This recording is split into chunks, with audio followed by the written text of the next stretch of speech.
Good morning, church. I do love you people dearly, and I enjoy chatting with you so much during the week. By now, you have come to realize that you provide the fuel for my pastoral updates. In the midst of difficult times, you allow me to laugh with you and to cry with you. This week, our love and sympathy and prayers go out to Rosemary Mackenzie and her family on the sudden passing of Rosemary's sister Margaret in Scotland. And last Friday, I conducted a funeral service for Ruth Thompson, who went to be with her Lord on July the 7th. She was laid to rest beside Jim at Parklawn Cemetery in Toronto. How difficult it is to not be able to give and receive personally the comfort from family during these COVID restrictions. Ian Moldenau would dearly love to be able to fly to Ireland to visit his sister Janice, who is in palliative care. I think this is a time when we have all been able to draw closer to our Lord.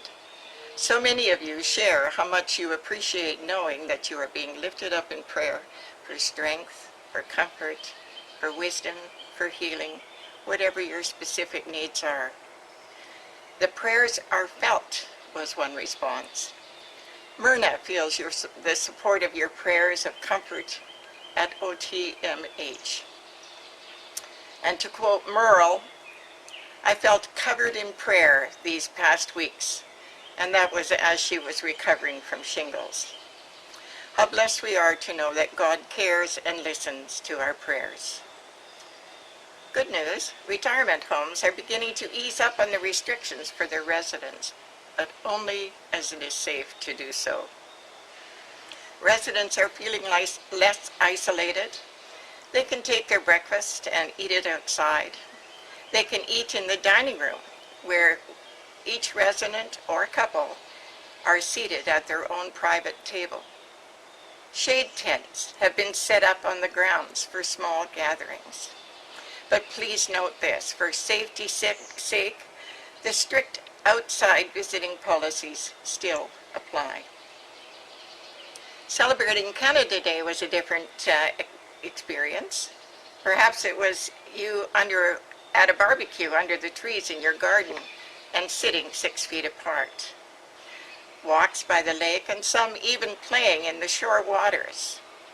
Listening to fireworks from a distance and to old recordings of old Canada. Flags were proudly displayed. Somehow we did manage to celebrate our home and native land.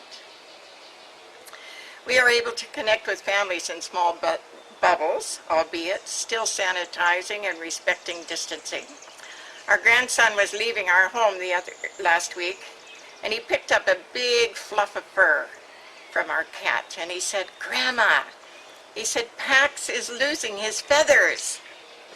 Oh, the joy of being able to personally visit with our grandchildren again.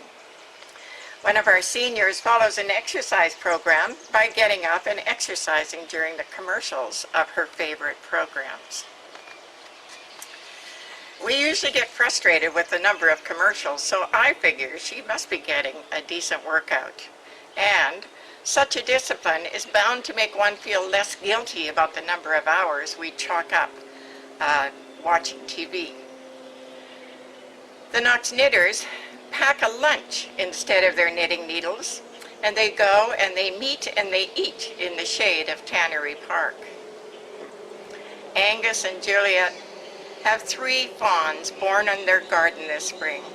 These little guys apparently get along with the groundhogs and the other critters, and they often follow Angus and Juliet around their property. I think these little fawns have found their garden of paradise. I have been reminded more than once that for many, phone calls are still the highlight of their day. Roger told me he was speaking to one of his adult children in Australia, and after months of isolation, he asked them how they were, and they replied, "All is well now.